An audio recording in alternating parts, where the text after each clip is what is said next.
తెలంగాణలో నేతన్నలకు రాష్ట్ర ప్రభుత్వం బకాయిలు విడుదల చేయాలని బీఆర్ఎస్ ఎమ్మెల్సీ కవిత అన్నారు. పట్టు పరిశ్రమపై ప్రభుత్వానికి చిత్తశుద్ధి లేదన్నారు.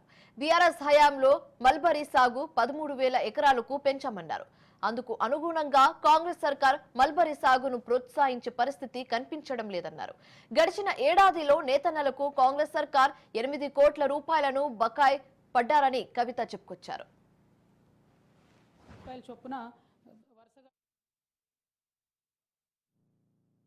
మల్బరీకి సంబంధించి చేయాల్సినటువంటి సాగు గురించి అడగడం జరిగింది అధ్యక్ష. దానిలో కూడా శోచనీయమైనటువంటి అంశం ఏంటంటే మా నేతన్నలకు రైతన్నలకు పనికొచ్చేటటువంటి అంశంలో కూడా ప్రభుత్వం మరి 16 కోట్లు బడ్జెట్లో పెట్టింది, కానీ ఏమాత్రం కూడా రీసెర్చ్ ఇన్స్టిట్యూట్ పెట్టేటటువంటి ఇంట్రెస్ట్ లేదని చెప్పడం కొంచెం శోచనీయం అధ్యక్ష. కేసీఆర్ గారి హయాంలో ప్రతి పట్టుగుళ్ళకి 75 రూపాయల చొప్పున వరుసగా డబ్బులు ఇచ్చుకుంటూ వచ్చాం అధ్యక్ష. తమరు వచ్చినటువంటి సంవత్సర కాలంలో 8 కోట్ల రూపాయలు నేతన్నలకు బాకీ పడ్డారు అధ్యక్ష.